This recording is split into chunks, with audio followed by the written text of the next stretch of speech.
Ardashir نام کا بادشاہ تھا. حضرت محدث ابن الجوزی آج سے کچھ 700 سال پہلے لکھتے ہیں.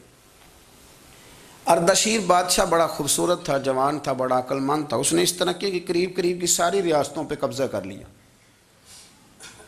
بڑا عقل مند زیرک تھا، قبضہ ہو گیا.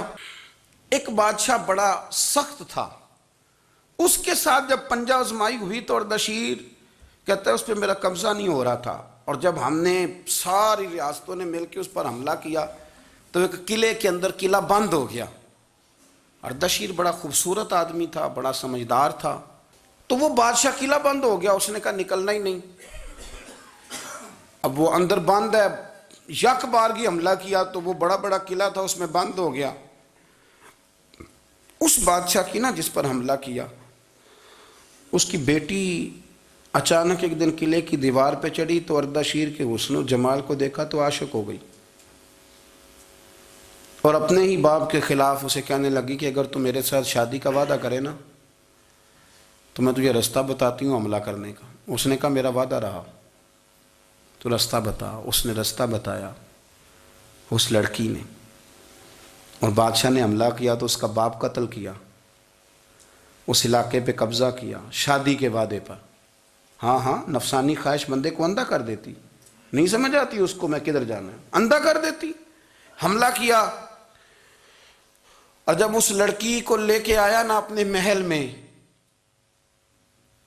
تو پہلے دن شادی کی پہلی رات تھی، تو بستر بچھایا کنیز نے، تو وہ کبھی کروٹ ادھر بدلتی کبھی ادھر بدلتی. تو بادشاہ کہنے لگا کیا ہے؟ کہنے لگی بستر میں کچھ ہے، مجھے تکلیف دے رہی. اس نے چراغ جلائے اور جب بستر اٹھایا تو ایک اتنا سا دھاگا نکلا. دھاگے سے عموماً تکلیف نہیں ہوتی. تو اس نے کہا تو اتنی نرم و نازک ہے کہ دھاگا. کہنے لگی میرا باپ نا میرے ساتھ اتنا پیار کرتا تھا کہ روز میرا بستر بھی خود بچھاتا تھا، اور اس نے آلہ رکھا ہوا تھا، وہ ناپتا تھا کہ کوئی پایا اونچا نیچا تو نہیں، میری بیٹی کا بیلنس سوتے وقت خراب نہ ہو جائے. اور میرے لیے گوشت اور کپڑے بھی خود پسند کر کے لاتا تھا، کھانے پینے کا خود خیال کرتا تھا. اردشیر کہنے لگا اچھا وہ اتنا پیار کرتا تھا، اور پھر تو نے اس کے ساتھ کیا کیا؟ کہنے لگا بلاؤ کنیزوں کو. کنیزوں کو بلایا، فرمایا اس کو اٹھاؤ اور جلاد کے پاس لے جاؤ، اسے کہو کہ اس کے بال ایک گھوڑے کے ساتھ باندھے، پیر دوسرے گھوڑے کے ساتھ باندھے، اور ایک گھوڑا ادھر بھگا دے کدھر بھگا دے. یہ جس کے باپ نے اتنا پیار کیا، یہ نفس کی اتنی غلام ہے کہ اس کی وفادار نہیں رہی تو میری وفادار کیسے بنے گی؟ اس نے اتنے نازوں سے پالا کہ دھاگا اسے برداشت نہیں. او یارو یاد رکھو، اگر نفس کی غلامی کرو اور بڑے بڑے وفاداروں کو چھوڑ کے غلامی کرو تو پھر کہو وفادار مل جائیں. کوئی بول اب لڑا نہ بول بیٹھی ہوں دے خسم ناراض بڑ بولیاں دے، کہاں سر کھائے تے بلبل ٹھنڈ پائے.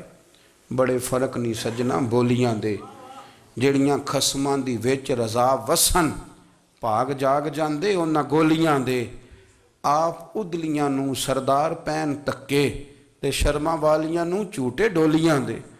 اپنے نفس کے پیچھے چلو گے تو یہ تباہی ہے. جب ہم نے کسی سے وفا نہیں کی تو یہ کیا امید ہوئی کہ دنیا ہم سے وفا کرے گی؟ اللہ رسول کی مرضی کے مطابق اصول پسند زندگی بنائیں، ایک ایک کر کے اپنی خواہشات سے پیچھے ہٹیں، تھوڑے پہ گزارا کرنا سیکھیں، اپنے نفس کو سمجھائیں.